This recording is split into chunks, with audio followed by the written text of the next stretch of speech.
సాయంత్రం 6 గంటల లోపు నేను ఈ ఇంటర్వ్యూ ఫినిష్ చేసుకోవాలి. ఇది నా ఫస్ట్ రూల్. తెలుగు ఇండస్ట్రీకి రావాలంటే ఒక ఫ్యామిలీ బ్యాక్గ్రౌండ్ ఉండాలంటారు. అలాంటి ఫ్యామిలీ బ్యాక్గ్రౌండ్ ఇచ్చిన నా డైరెక్టర్కి వెల్కమ్. నమస్తే. ఎప్పుడూ మొబైల్లోనే మునిగిపోయిన నా సిస్టర్కి వెల్కమ్. ఇంత యాక్టివ్గా ఉన్న హీరోకి ఒక most laziest man on the earth నా బ్రదర్కి వెల్కమ్. ఇవన్నిటికంటే ఇంపార్టెంట్ ఒకటి ఉంది. ఈ పేషెంట్కి ఒక డాక్టర్ కావాలి, అది డాక్టర్ రాజేంద్ర ప్రసాదే కావాలి. Welcome sir. Doctor Rajendra Prasad గారు, మీకు నా ఫాదర్గా నటించడం ఎంత సంతోషం ఇచ్చింది? నీ ఫాదర్గా యాక్ట్ చేయటం కన్నా ఈ సినిమాలో కథ చెప్తున్నాను ఏమనుకోకండి. ఒక అనాథకి ఎవరో తెలియని, అతను ఎవరో ఎవరికీ తెలియపోయినా ఒక తండ్రిలాగా ఉండు అని చెప్పి నన్ను తీసుకొచ్చి నన్ను ఇరికించింది నువ్వు నన్ను తండ్రిలా యాక్ట్ చేయాలంటే ఎలా ఉంది అని అంటే సినిమా చూడండి తెలుస్తుంది. కొడుకుగా కాకుండా ఈ పేషెంట్తో డీల్ చేస్తున్న డాక్టర్గా చెప్పండి. Then I felt very happy. ఎందుకంటే బ్రహ్మాండంగా సైకలాజికల్ ఫిల్మ్ అయింది. అసలు నాకు కథే నచ్చటం వల్ల, మెయిన్గా ముందు ఈ కథ నచ్చటం వల్ల, ఎందుకనంటే మనం కుటుంబ కథా చిత్రాలు అనేకం తెలుగు సినిమాల్లో మన చిన్నప్పటి నుంచి చూసుంటాం, తెలుసుంటాయి, అనేక కథలు కూడా తెలుసుంటాయి. కానీ ఒక అనాథ ఇవాళ ప్రపంచంలో అందరూ ఉండి ఇంట్లో ఒంటరిగా ఉండాలనుకునే ఈ రోజుల్లో ఒంటరిగా ఉండి అనాథగా ఉన్న ఒక కుర్రాడు సహకుటుంబం అంటే మొత్తం కుటుంబం కావాలని కోరుకునే ఈ కథ నాకు విపరీతంగా నచ్చి, అందులో ఒక తండ్రి అని మనం అంటున్నాం కానీ ఈడు యాక్చువల్గా లారీ డ్రైవర్ అండి. ఈడు లోడ్ వేసుకుని బెజవాడ నుంచి హైదరాబాద్ నుంచి బాంబే నుంచి ఢిల్లీ వెళ్ళి లోడ్ దించగానే పక్క పెట్టి క్వార్టర్ వేసుకుని పడుకునే టైప్ ఈయన తీసుకొచ్చి ఓ తండ్రి అని చెప్పి ఎంత హాయిగా మీరు నవ్వుకుంటారు. నవ్వుకున్నంత ఆనందంగానే సెంటిమెంట్ ఫీల్ అవుతారు. సెంటిమెంట్ ఫీల్ అయిన ఈ కుటుంబ కథ మిమ్మల్ని ఎటు తీసుకెళ్ళింది అనేది సినిమా చూస్తే తెలుసు. ఓకే, నేను ఎప్పుడు ఒక విషయం ఇంటికి వచ్చినప్పుడంతా చూస్తుంటాను. మీకు తెలుసు 6 o'clock అయితే నేను ఇంటికి వచ్చేస్తానని చెప్పి 6 గంటల తర్వాత నేను ఏం పెట్టుకోను పని. ఎందుకు ఈ విక్కీని అంత తిడుతుంటారు, అంత ఇది చేస్తుంటారు, మీరు అల్లరి చేస్తుంటారు, తిడుతుంటారు, కొడుతుంటారు అప్పుడప్పుడు? నువ్వు చెప్పు. నవ్వకు, చెప్పు, అడిగాడుగా చెప్పు. అంటే నేను చాలా బుద్ధిగా ఇంట్లో అన్ని పనులు చేస్తాను. అందుకే ఏంటి అన్ని పనులు ఎక్స్క్యూజ్ మీ, అన్ని పనులు చేసి నీకు వండి పెడితే తినడమే ఒక పని అనేది. అంతే, అన్ని పనులు అన్ని తినడమే పని. ఓ అలా చూడు, మనిషి చూసావు, సైజ్ చూసావు ఎలా అయిపోయాడు, కొంచెం సన్నబడ్డా. అవును, అని నీకు నువ్వే అనుకుంటున్నావు సన్నబడ్డాన్ని. అదే కాదు, నువ్వు నవ్వకు, మరీ లూజ్ అయిపో. ఒక లేజీ అని తెలుసు, క్వశ్చన్కి ఆన్సర్ కూడా చెప్పనంత లేజీ అని తెలియదు. Okay, stop. కరెక్ట్గా చెప్పాను. ఈ క్వశ్చన్ పూర్తి ఆన్సర్ కూడా చెప్పలేదు, అంత లేజీ వీడు. మీ వైపు చూస్తే మీరు ఏదైనా చెప్తారని మీ వైపు చెప్పాడు. ఇంత లేజీగా ఉండి నీకు ఇంత పెద్ద ఛాన్స్ ఆయన పక్కన కూర్చొని. బట్ లక్కీగా this character will give you very very very situational comedy అనేది ఈ సినిమాలో ఇతని వల్ల ఎక్కువగా వస్తుంది. నైస్. ఎప్పుడు నేను సెట్లో కానీ రియల్ లైఫ్లో కానీ మీరు ఎక్కువ మొబైల్ యూజ్ చేసింది నేను అస్సలు చూడలేదు, అంటే చాలా తక్కువ. అప్పుడు ఎలా, ఎవరికైనా కాల్ చేయాలంటే ఎస్టీడీ దాకా వెళ్ళి అక్కడ లైన్లో నిల్చుని బుక్ చేసి లైన్లో నిల్చుకొని ఒకడు మాట్లాడేదాకా వెయిట్ చేసి ఆ బిల్లు వస్తే బిల్లు కట్టి అలా వెళ్ళేవారు. సో ఇప్పుడు కూడా అదే ఒక అంతే ఇంపార్టెన్సీగా మీ ఆ మొబైల్ని యూజ్ చేస్తున్నారు. అంటే ఎంత దాకా ఉండాలి, ఎంతవరకు అవసరం? 24 hours దాటి ఇంకొక అవర్ ఏమైనా ఎక్స్ట్రా వచ్చిందంటే ప్రపంచంలో 25 hours అయినా ఒక రోజుకి ఆ మొబైల్ యూజ్ చేస్తూనే ఉంటుంది ఈ అమ్మాయి. దీన్ని చెల్లిగా నువ్వు పట్టుకొచ్చావు మరి. సారీ, కథ చెప్పకూడదు ఇక్కడ. మొబైల్ని మార్చట్లేదు గురుగారు, మొబైల్ బ్యాటరీలు మార్చేస్తుంది. నేనే ఆ మొబైల్లో ఎవరితో మాట్లాడుతున్నావు, ఎవరికి మెసేజ్ చేస్తున్నావు, ఒక అన్నగా అడుగుతున్నాను, ఒక నాన్న ముందు, ఒక తమ్ముడు ముందు, పెద్ద ఎవరో ఒక్కడికి పర్టికులర్ అదేమి లేదు, ప్రపంచం ఎవరు దొరికితాడికి. అంత లేదు. నేను నా క్యారెక్టర్ బట్టి వీడియోస్ టిక్ టాక్స్ చేస్తూ ఉంటాను. టిక్ టాక్ బాగానే అయిపోయింది కదా, అది ఎలా ఇప్పుడు కూడా టిక్ టాక్ చేస్తాను. ఇన్స్టాగ్రామ్ లో కూడా కంటెంట్ ఉంటుంది, యూట్యూబ్ కంటెంట్ ఉంటుంది, ఫేస్బుక్ కంటెంట్ ఉంటుంది. మనకి సోషల్ మీడియా లేదా? మొబైల్ ఫోన్ దానికి తెలిసిన మనకు తెలుసు.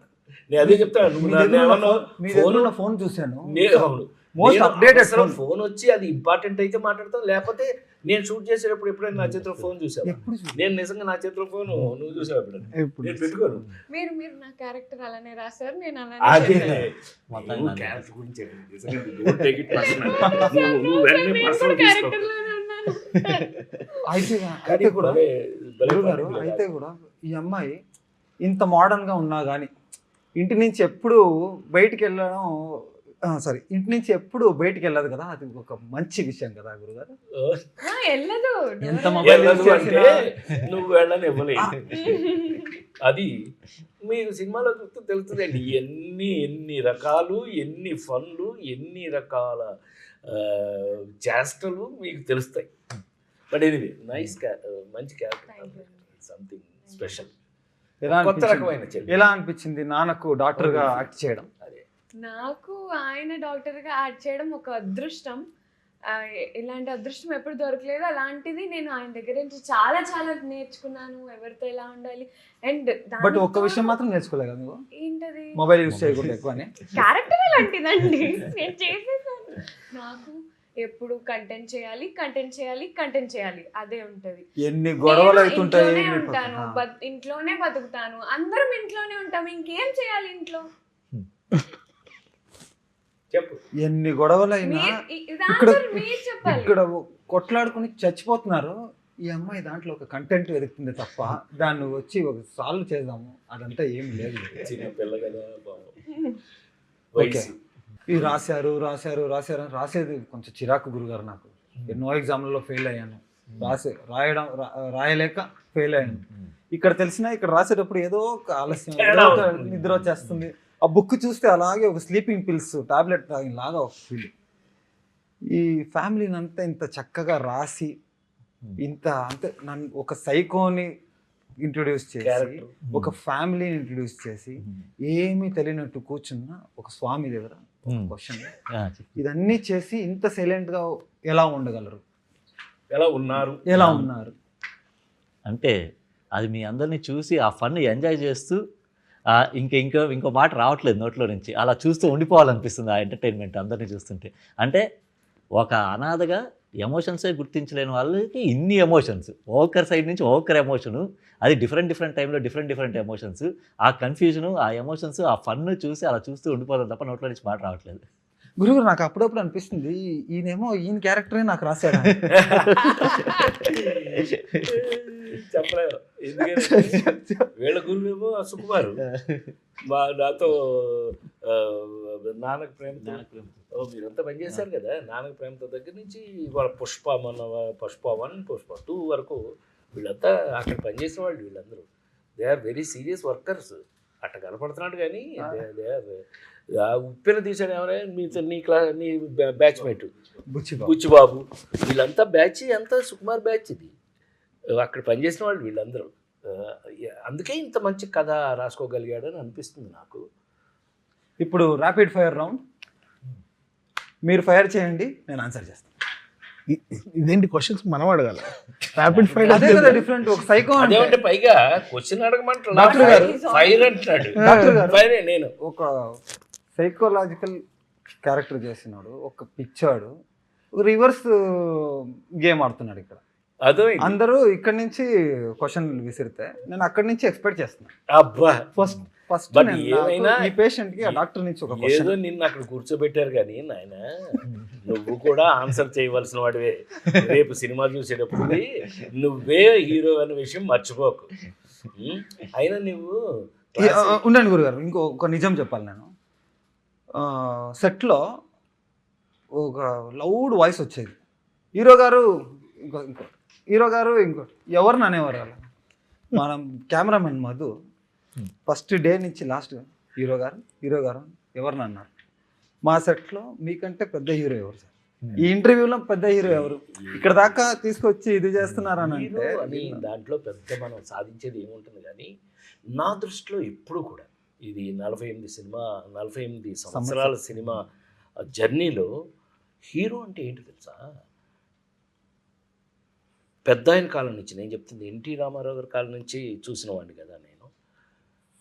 కథకి ఎవరు నాయకుడైతే వాడే కథానాయకుడు.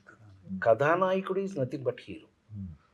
ఆ కథకి ఇప్పుడు ఆ నలుగురు సినిమా ఉంది, ఆ నలుగురు సినిమాలో నేను ముసలివాడి వేషం, ఫాదర్ క్యారెక్టర్, అంత మాత్రం చేత నన్ను ఆ కథకి నాయకుడు నేనే. కరెక్ట్. సో నేనే కథానాయకుడు నా సినిమా. అట్లా కథకి ఎవరు నాయకుడు. ఇప్పుడు ఈ సినిమాలో నువ్వు అనాథ, నువ్వు సహకుటుంబం కావాలని కోరుకున్నావు, నువ్వు కథానాయకుడివి, నువ్వు హీరో, అట్లా అనుకోవాల్సిందే తప్పితే అంతకన్నా ఎక్స్ట్రాడినరీగా తీసుకోవడం నాకు పెద్ద ఇష్టం ఉండదండి. ఆడియన్స్కి ఒక చిన్న విషయం చెప్పాలనుకుంటున్నాను. ఇది ఒక చిన్న ఎగ్జాంపులే. ఒక చిన్న క్వశ్చన్కి వాడు ఇచ్చిన ఆన్సర్. నాకు వచ్చిన కాంప్లిమెంట్స్ ట్రైలర్ చూసిన తర్వాత కొత్త ఈ హీరో ఎలా అవ్వాలి, హీరో ఎలా ఉండాలి, హీరో ఏం చేయాలి, హీరోకున్న బాధ్యతలు ఏంటి, అదన్నీ నేర్పిన డాక్టర్ రాజేంద్ర ప్రసాద్ గారు. నేను నా లైఫ్ మొత్తం మీకు రుణపడి ఉంటాను సార్. ఈ సినిమా ఎప్పుడు నేను మర్చిపోలేను. క్యారెక్టర్ నాకు తెలుసు, ఉదయ్ నాకు కథ చెప్పిన దగ్గర నుంచి ఆ క్యారెక్టర్ నాకు తెలుసు, ఆ క్యారెక్టర్ మీద రన్ అవుతుంది ఎలా అని నాకు తెలుసు. తమ్ముడు కాదు, చెల్లెలు కాదు, తండ్రి కాదు, తల్లి కాదు, కానీ ఒక అనాథగా ఉండి ఎలా తీసుకోవాలి దాన్ని అనే దాంట్లో నీతో పాటు నేను కూడా సహాయం చేశానేమో నాకు చేతనైనంతలో. అది ఉపయోగపడిందో లేదో నాకు తెలియదు. అది రేపు దేవుళ్ళు, అది దేవుళ్ళు, ప్రేక్షక దేవుళ్ళు, వాళ్ళు రేపు చెప్పాలి ఎలా ఉంది, ఎంతవరకు కరెక్ట్ అని. అయితే కనుక దెన్ వీఆర్ సక్సెస్ఫుల్. ఏ ఒక్క సినిమా నువ్వు ఒకటి గుర్తుపెట్టుకో, ఏ ఒక్క సినిమా ఒక్కడి వల్ల ఏ ఒక్కడో చేస్తే అది ఇంపాసిబుల్, అయ్యే పని కాదు. ఆశ్చర్యపోతాం మనం, మహా ఆశ్చర్యపోతాం. ఎందుకనంటే నేను పెద్ద ఆయన దగ్గర నేర్చుకున్నటువంటి, రామారావు దగ్గర నేర్చుకున్నటువంటి లెసన్స్లో ఇది ఒక లెసన్. అయితే కనుక ఎవరి బాధ్యతను వాళ్ళు నెరవేర్తించితే తప్ప ఒక సినిమా సహకుటుంబంగా రాదు. మనకు అదృష్టం కథ దగ్గర నుంచి కూడా అన్ని రకాలుగాను అందరూ పార్టిసిపేట్ చేయబట్టి ఇవాళ ఈ షేప్లో ఉన్నాం మనం అనేది నా నమ్మకం. And I love to work like this till I die. Actually మన సినిమాలో ఒక సీన్ ఉంటుంది ఇలాగే, ఒక ఇంట్రడక్షన్, అది మీరు సినిమా చూస్తే తెలుస్తుంది.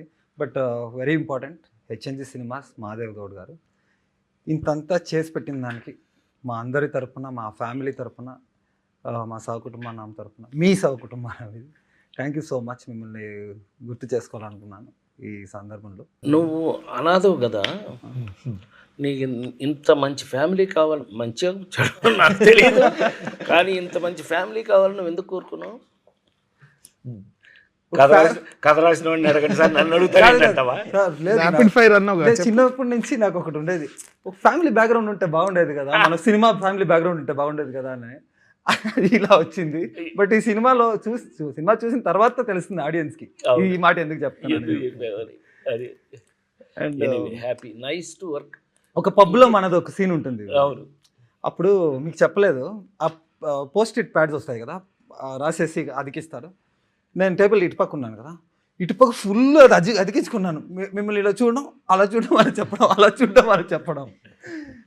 ఎన్నో ఫస్ట్ టైం కదా, నీకు కొంచెం ఎక్సైటింగ్లో ఉండుంటుందేమో, కానీ మనం ఈ కథకి, మనం వర్క్ స్టైల్కి ఏముదాయి, ఈ సినిమా వర్క్ స్టైల్కి మనకి ఎవరికి కూడా బేసిక్గా టెన్షన్ లేదు కాబట్టి, బేసిక్గా మనం క్యారెక్టర్స్లో ఉన్నాం కాబట్టి ఎవరి క్యారెక్టర్ని వాళ్ళు దే స్టార్టెడ్ ఫీలింగ్ ఇట్. ఈ పిల్ల అయితే క్యారెక్టర్ బయట నేను ఎప్పుడు ఎప్పుడు క్యారెక్టర్ బయట ఎప్పుడు చూడాల. మనాడు కూడా దొరికిందే ఛాన్స్ అని చెప్పి తినేశాడు, మొత్తం ఏది ఇస్తే అది శుభ్రంగా తినేశాడు అని అనుకుంటున్నాను నేను. లేదు లేవయ్యా, నువ్వు చల్లేవయ్యా. అప్పుడు ఏమన్నా షూటింగ్ అప్పుడు, సార్ నేను మళ్ళీ మీరు చూసే టైంకి కొంచెం సన్నబడతాను సార్ అన్నాడు. యాక్చువల్లీ వదిలే వదిలే ఇంటర్వల్ బ్లాక్ లో మీ ఇద్దరి వల్లే అది రివీల్ అయింది. అది ఆడియన్స్ ఇంటర్వ్యూ బ్లాక్ ఎంత బాగుంటుంది. నువ్వు టీవీ కారణం ఇతరే. నువ్వు ఆ రోజు టీవీ చూడుకుంటే నా ఫ్యామిలీ నాతో ఉండేది. సరే ఇప్పుడు ఎందుకు కొట్టుకుంటారు? ఆ కథ చేస్తాం అయిపోయింది. ఇప్పుడు సరే ఎందుకని? ఇప్పుడు నేను ఒక క్వశ్చన్ అడుగుతా. సహకుటుంబ నాం కదా, నాన్న ఉన్నారు, చెల్లి ఉంది, తమ్ముడు ఉన్నారు, నీకు ఎవరు ఇష్టం? అమ్మ పెట్టాడండి ఫిట్టింగ్. మన ఫ్యామిలీలో పెట్టాడు. మమ్మీని కూడా కలిపి చెప్పు. మా నలుగురిలో నీకు ఎవరు ఇష్టం? మమ్మీతో సహా. మమ్మీ ఇక్కడ లేదు, దుబాయ్ లో ఉంది. అయినా కూడా పర్లేదు. ఫ్యామిలీ మొత్తం కావాలి కదా, ఎవరు ఎక్కువ ఇష్టం చెప్పు, నిజం చెప్పు. అయిపోయాడు. ఇంకేముంది? No safe blank answers. Blank అయిపోయాడు.